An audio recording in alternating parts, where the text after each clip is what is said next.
જન જાગૃતિ શિબિરમાં ઉપસ્થિત સન્માનનીય સુખરામભાઈ રાઠવા સાહેબ, અન્ય ધારાસભ્યશ્રીઓ, સમાજના આગેવાનો, વડીલો, યુવાનો,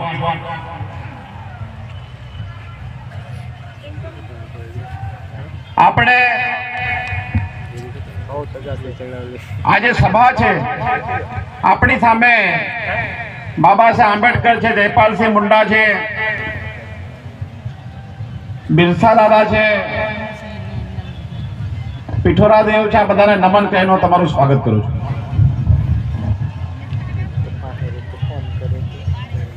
આ ચિંતન શિબિરમાં આપણે થોડો આપણો ઇતિહાસ પણ જરા જોઈ લેવો જોઈએ. 1838 જોરિયા પરમેશ્વર નાઈક સમાજના આગેવાનોએ બ્રિટિશ સરકાર સામે આંદોલન શરૂ કર્યું. 1855-56 કાનૂ સિંધુ નું હુલ આંદોલન શરૂ થયું.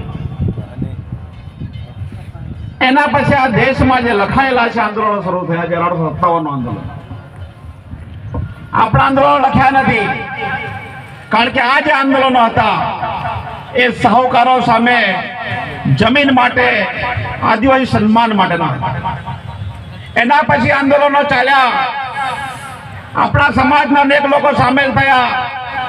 આપણા બિરસા દાદા સામેલ થયા, આંદોલન કર્યું, અને એમના આંદોલનના કારણે આપણે અનુસૂચિત 5-73 નો કાયદો આપણને મળ્યો. આ દેશ આગળ ચાલો, આઝાદ થયો, અને આઝાદ દેશમાં જયપાલસિંહ મુંડા, બાબા સાહેબ આંબેડકર, એમણે આપણને સંવિધાન આપ્યું, અને સંવિધાનના કારણે જ આપણે બેઠા છે, આપણી વાત કરી રહ્યા છે. પણ આ બધામાં 1925 એક સંગઠન શરૂ થયેલું, એનું નામ RSS.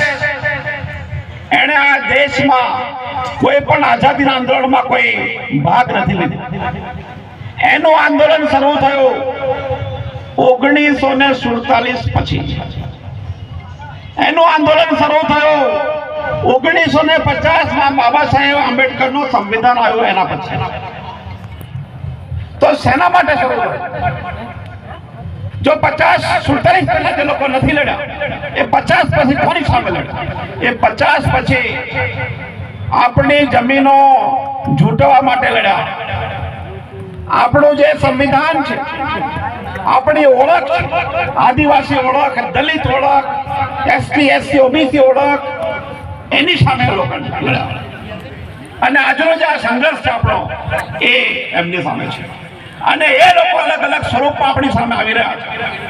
એ વિકાસની વાતો કરે છે, અને વિકાસની વાતમાં એ આપણને વિસ્થાપનની જે યોજનાઓ છે લઈને આવે છે. આપણે આપણા વિસ્તારમાં વાડિયાના, દસવાણીના રણ ગામો,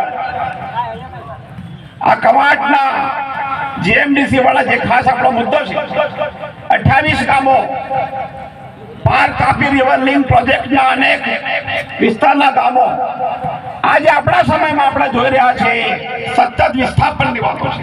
એટલે આપણે બધાએ સમજી જવું પડશે, આ જે આંદોલન છે, એ આંદોલન ભલે રાજકીય પાર્ટીઓ કોઈ પણ હોય, સમાજના નામે ભેગા થયા છે. પાર્ટીઓ ગમે તે હોય, આપણો જે અત્યારે જે મૂળ મુદ્દો છે, આપણું સંવિધાન બચાવવાનો છે. અને એ સંવિધાનમાં આપણને અધિકાર આપે છે. અનુસૂચિત 5 પેશા, અને અનુસૂચિત 5 અને પેશા આપણને અધિકાર આપે છે કે આપણે આપણું જળ, જંગલ, જમીન એને સાચવી શકીએ છીએ.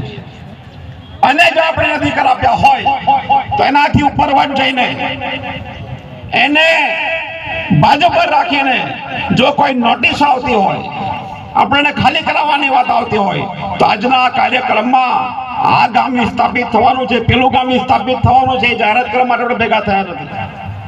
આપણે એટલા માટે ભેગા થયા છે કે આજે વિસ્થાપનની જે વાતો કરનારાઓ છે, એને આપણે ચલાવી લેવાના. વિસ્થાપનની કોઈ વાત કરે છે, એને આપણે ચલાવી લેવાના નથી. એ વાત આપણે ભેગા થયા છે, અને આપણે એ વાત કરવી જોઈએ. નહીં તો આ જાહેરાત કરવાનો મુદ્દો નથી. જ્યાં જ્યાં પણ વિસ્થાપનની વાત આવે ત્યાં આપણે સંવિધાન લઈને એક સાથે આપણા સાંસ્કૃતિક રીતે આપણે એનો વિરોધ કર્યો. આજે સરકારો છે, ગુજરાત સરકારની વાત કરું, ગુજરાત સરકારે 2002 થી 25 સુધીમાં 1,40,000 કરોડ રૂપિયા આદિવાસી ફંડ વાપર્યું છે. 1,40,000 કરોડ રૂપિયા. આજે પણ આદિવાસી માટે સ્કૂલ નથી, શિક્ષક નથી, દવાખાનામાં ડોક્ટર નથી, દવાખાના નથી, રોજગારી નથી. આ હાલત છે. તો આ ફંડ ક્યાં વપરાય છે? આ ફંડ આપણા રૂપિયે આપણાને વિસ્થાપિત કરવા માટે વપરાય છે. આપણે સમજવું પડશે. અને હું આજના જનજાગૃતિ શિબિરમાં જેટલા પણ ભણેલા યુવાન મિત્રો છે, એ રાજકીય આગેવાનો હોય, સામાજિક હોય, દરેકને વિનંતી કરું છું કે આ સરકારોના જે ફંડ છે, બજેટ છે, એને સમજે અને બજેટ ક્યાં વપરાય છે એને પણ સમજે.